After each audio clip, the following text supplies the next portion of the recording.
Ethan Cross had always been a man of ambition. Born into a modest family in the heart of Chicago, he had clawed his way up from nothing. Through sheer determination, sleepless nights, and years of sacrifice, he had built a Thrive VY Inc. tech empire from the ground up.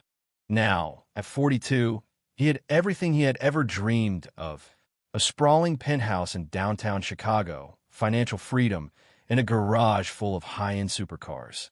But out of all his possessions, one stood above the rest: his Ferrari 488 Pista, a masterpiece of engineering, a roaring V8 beast wrapped in a sleek, fiery red body that shimmered under the city lights.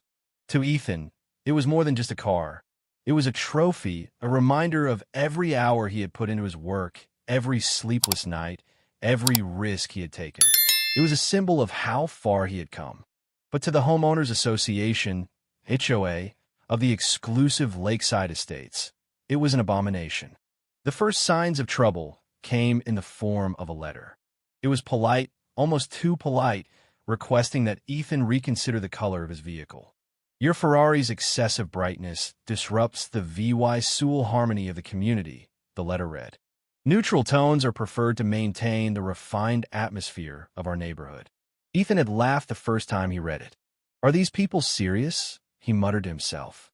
But then the letters turned into warnings, and the warnings turned into fines. At first, it was a couple of $100, then 1,000, then multiple thousands. A ridiculous sum for something as trivial as the color of his car. It wasn't just about aesthetics. This was about control. The HOA, led by the smug and power-hungry Gregory Hargrove, saw themselves as the gatekeepers of the neighborhood's elite. They set the rules. They decided who belonged. And Ethan, despite his wealth, was still an outsider in their eyes. They didn't care that his property taxes probably paid for half of the neighborhood's share of VYCS. They didn't care that he had every legal right to own and drive whatever car he wanted. They only cared about one thing: power. And Ethan wasn't playing their game. Instead of complying, Ethan ignored them. He tossed their pathetic little fines in the trash and kept driving his Ferrari through the neighborhood, the V8 engine roaring loud enough to shake windows as he passed. He made sure to park it right in his driveway, in full VYEW of every HOA member who dared to glare at him. If they thought he would bow down to their absurd demands, they were sorely mistaken. But what Ethan didn't realize, what he couldn't have possibly known, was just how far they were willing to go. Because the HOA wasn't just about rules, it was about punishment. And soon, Ethan would find out just how ruthless they could be. Ethan's world was shattered at exactly 2:37 a.m. He had been sleeping soundly, exhausted from a long day at the office, when he was yanked awake by the unmistakable sound of sirens. For a split second, he was still half dreaming, thinking it was just another Chicago emergency in the distance. But then came the shouting loud, panicked, and then the smell. Thick, acrid smoke seeped through the cracks of his bedroom window, filling his nostrils with a stench so sharp it felt like it was clawing at his lungs. Something was burning. Ethan bolted upright, his heart hammering in his chest, and rushed to the window. The second he saw the glow of flames reflecting off the glass, his stomach dropped. His Ferrari. Ethan sprinted outside, bare feet slapping against the cold pavement. The entire front yard was lit up like a war zone. His Ferrari 488 Pista, his dream car, was now an inferno of fire and metal. The fiery red paint had already melted away, dripping like molten wax onto the driveway. The carbon fiber body, once sleek and untouchable, now cracked and crumbled in the intense heat. The windshield had already burst, and the interior was gone. The V8 engine, the heart of the beast, was still fighting, whining in its final moments as fire devoured it from the inside out. Ethan barely registered the presence of his neighbors, who stood at a distance, watching in stunned silence. The fire department had already arrived, desperately hosing down the flames, but he could see it in their faces. They knew it was too late. His Ferrari was dead, burned alive, and someone had done it on purpose. No one cared about the EVY Denke. Once the fire was finally extinguished, Ethan stood over the charred skeleton of his car, his fists clenched so tight his nails dug into his palms. The firefighters had confirmed what he already suspected. This was arson. Security footage from his house confirmed it. A hooded figure had approached the car just after 2:30 a.m., moving fast, deliberate. In their hands, a glass bottle with a cloth sticking out of the top of Molotov cocktail. Ethan watched the grainy footage in his living room over and over again, his rage growing with every replay. The person walked right up to the hood, lit the cloth with a lighter, and then hushed the bottle shattered on impact, fire exploding across the Ferrari's sleek frame. The flames had swallowed the car in seconds, consuming it like it had been waiting to burn. And the figure? They didn't even run. They simply turned, casually disappearing into the night as if they had just taken out the trash. But the video was too low in quality to identify them. No fingerprints, no license plates, nothing. The police shrugged, saying they'd investigate, but Ethan could already see the outcome written on their faces. This was going nowhere. The next morning, Ethan did the only thing he could think of. He stormed into the HOA office. The moment he pushed open the heavy mahogany doors, the conversation inside came to an abrupt halt. The board members Gregory Hargrove, smug as always, flanked by his loyal elitist Laptic Stern to face him. Ethan didn't even try to contain his fury.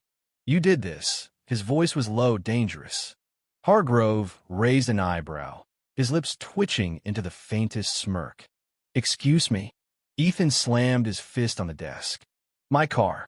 Someone torched my damn car last night." Hargrove leaned back in his chair, completely unfazed. He glanced around at the other board members, as if waiting for them to confirm what they already knew. Then, in the most casual, condescending tone imaginable, he said, "Well, at least it won't be an eyesore anymore." Ethan felt something inside him snap.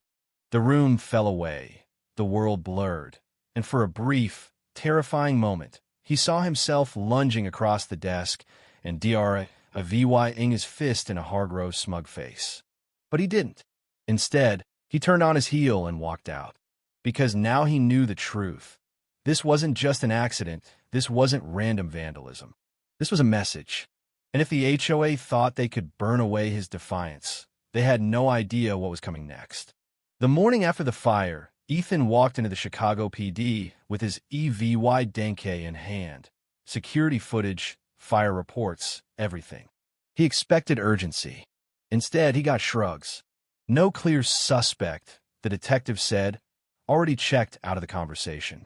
"Footage is too blurry. No physical EVY Denke." Translation: they weren't going to do a damn thing. "So someone could just torch my car, and you'll do nothing?" Ethan asked, his voice dangerously low. The detective shrugged again. "We'll keep the case open. That was cop speak for you're on your own." "Fine. Maybe his insurance company would help." "Wrong again." "This falls under vandalism," the agent told him, eyes glued to her monitor. "Since no suspect has been identified, we can't process your claim." Ethan clenched his jaw. "I pay you for full coverage." "Yes, but arson requires an arrest." "The police aren't making an arrest, which means your due law 300,000 Ferrari is a total loss. And you're getting nothing." And then, just when he thought it couldn't get worse, the HOA sent him a fine for what? Not removing the burned wreckage fast enough. Hargrove even had the audacity to slap a violation sticker on the charred frame of his car, standing near his pristine Porsche 911 Turbo, smirking like he had already won. The message was clear: you don't belong here. We make the rules, and you can't touch us. Ethan exhaled slowly, his fists unclenching. They thought he was powerless. That was their first mistake. Their biggest mistake? Thinking he wouldn't strike back. Ethan had always believed that the best way to take down an enemy was to know them inside and out. So instead of reacting impulsively, he did what any good strategist would do. He studied them. For weeks, he observed every move the HOA board made, their habits, their schedules, their routines. These weren't just some old rich guys enforcing rules. They were power-hungry, arrogant control freaks. And like all men drunk on power, they had weaknesses. At first glance, it seemed like the HOA's biggest priority was control over Ethan, over the neighborhood, over the image they wanted to maintain. But as he watched them closely, he realized something. They cared about one thing even more than their authority: their cars. Hargrove and his lapdogs weren't just millionaires with mansions. They were die-hard Porsche collectors, obsessed with status symbols on wheels. Between them, they owned some of the most expensive Porsches on the market. A Porsche 911 Turbo, Hargrove's personal pride and joy. A Porsche Cayman GT4, owned by the VYD Langley, the HOA treasurer, and a Porsche Panamera Turbo, driven by Todd Reynolds, another board member. These men didn't just own Porsches, they worshipped them. Every weekend, they would gather at the country club, bragging about their investments, showing off custom mods, polishing every inch of their vehicles until they were practically dripping with vanity. It was their identity, their status. And that's when Ethan realized the perfect way to destroy them. Not by fighting them in court, not by arguing with the HOA rules. No, if they want to take away his car, he was going to take away all of theirs. Ethan didn't just want to hurt them. He wanted to send a message. Destroying a Porsche wasn't enough. It had to be public, it had to be undeniable, and most of all, it had to be poetic justice. So he started planning. He researched every car event, every HOA meeting, every moment those Porsches would be lined up together. He mapped out their usual parking spots. He timed their routines to the minute. And once he had everything he needed, he went out and found the ultimate weapon, a monster truck. It wasn't just any truck. It was a towering, steel-plated behemoth built to crush everything in its path. The second he sat behind the wheel, hearing the thunderous growl of the V8 engine, he knew this was it. They had taken everything from him. Now he was going to return the favor. The HOA held their monthly board meeting at the community center, a La Vie SHLY furnished building meant only for the elite of the neighborhood. It was where the real power was flexed, the place where decisions were made, punishments were decided, and egos were fed. And as expected, the Porsches were already parked outside, gleaming under the streetlights like shiny red trophies. Hargrove's Porsche 911 Turbo, his personal pride and joy, was parked right in the center his way of establishing dominance over the others. To its left sat the VYD Langley's Cayman GT4, sleek and spotless. And next to it, Todd Reynolds' Panamera Turbo, its turbocharged engine tucked away beneath a handcrafted carbon fiber body. These cars weren't just vehicles, they were statements. Symbols of status, wealth, and control. Ethan smiled, because in a few minutes, they wouldn't exist anymore. Inside the monster truck, Ethan's pulse remained steady. His hands gripped the massive steering wheel knuckles tight. The cool night air seeped through the cracked window, carrying the distant murmur of the board members' inside voices full of smugness and self-importance. They had no idea. They had no clue that just yards away, in the darkness of the street, sat a 12,000-pound juggernaut of vehicle designed to flatten everything in its path. Ethan reached for the ignition switch. Click! The monster truck's engine roared to life, sending a deep, thunderous growl rolling through the quiet neighborhood. The kind of growl that sent a warning before the attack. A few lights flickered on in nearby houses. Somewhere, a dog started barking. But inside the community center, they were too wrapped up in their meeting to notice. Ethan exhaled, and then, without hesitation, he floored the gas pedal. The behemoth surged forward, tires spinning for a brief moment before gaining full traction. The massive weight of the machine lurched into motion, shaking the ground beneath it. The first Porsche never stood a chance. Hargrove's beloved 911 Turbo was the first to go, its sleek hood crumpling like a soda can beneath the monster truck's weight. The windshield shattered instantly, the alarms screaming in protest. Ethan didn't stop. He jerked the wheel right, bringing the 66-inch tires down on the Cayman GT4, reducing it to a mess of twisted metal and shattered glass. Then came the Panamera Turbo, the final casualty. Ethan reversed, the rear wheels crushing the carbon fiber body, Leah VYing nothing but a pile of expensive rubble in its wake. The entire parking lot was now a graveyard of luxury and arrogance. Inside the community center, The meeting had erupted into chaos. Voices shouted in confusion, chairs scraped against the floor, and then the doors burst open. Their faces when they saw it.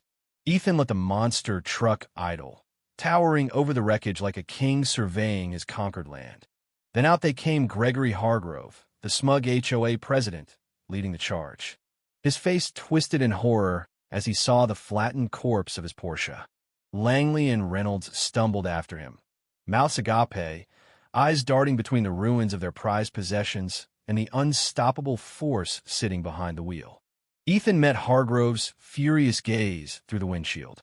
For the first time, the old man looked powerless. Ethan smiled, and with that, he threw the truck into reverse, backing out slowly, letting them take in every second of their defeat. He wanted this moment seared into their memories. They had taken everything from him. Now, they knew exactly how that felt. For weeks, Ethan had imagined this moment. He had pictured the Porsches lined up like trophies, symbols of the HOA's smug arrogance.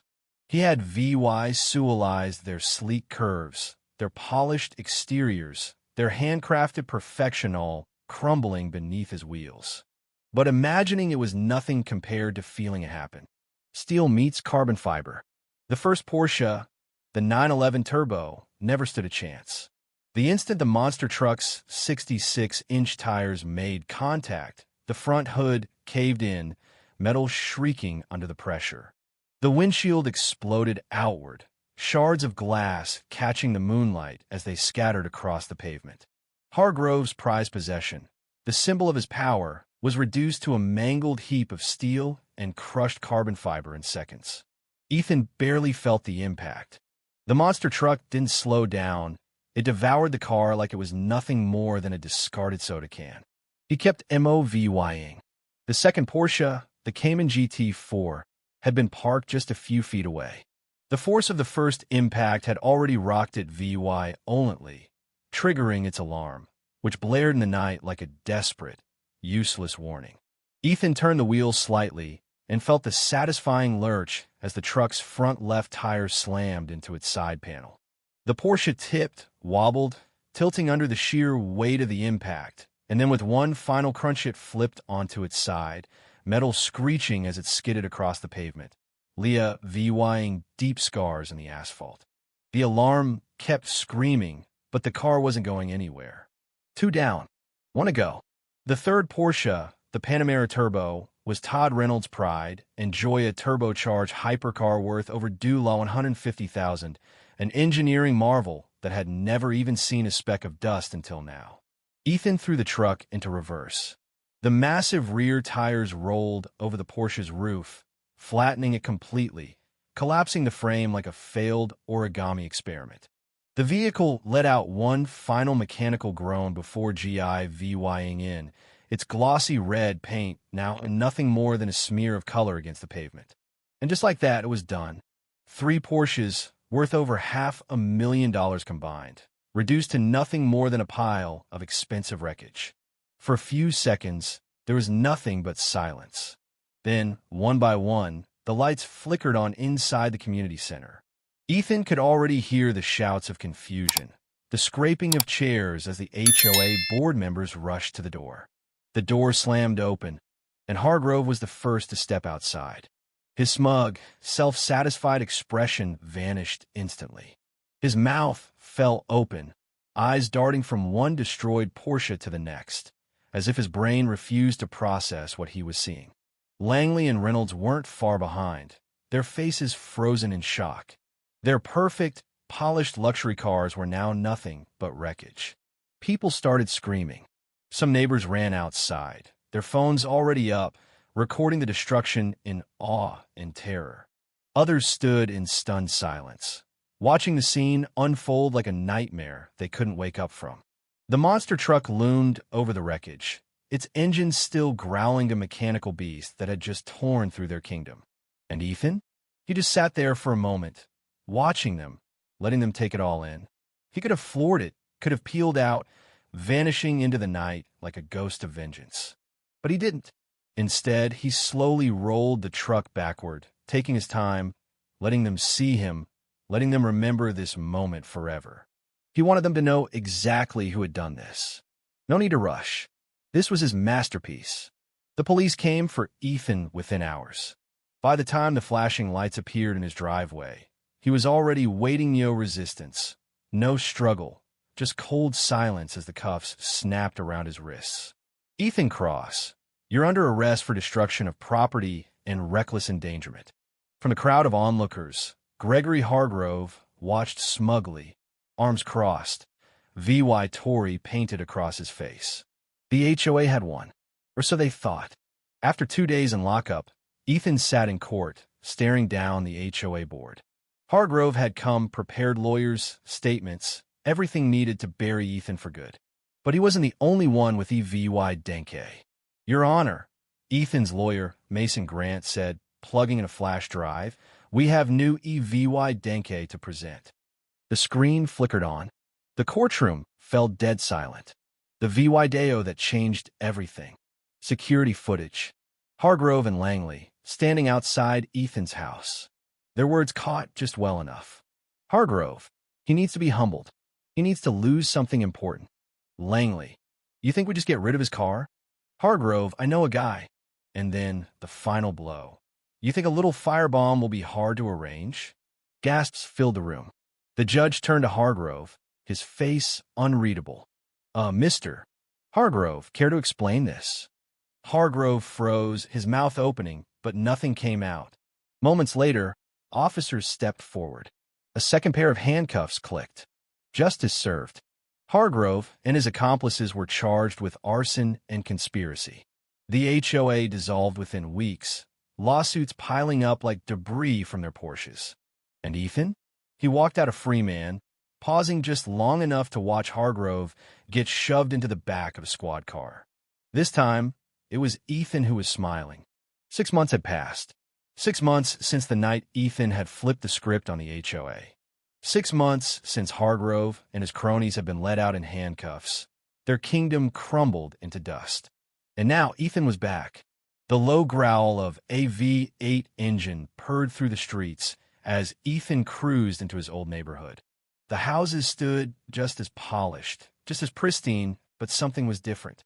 It felt empty. Most of the former HOA board members had been forced to sell their homes, drowning in legal fees, fleeing from lawsuits. Their grand estates were vacant, for sale, abandoned. Ethan couldn't help but grin. He had waited for this moment not just to return, but to do it in style.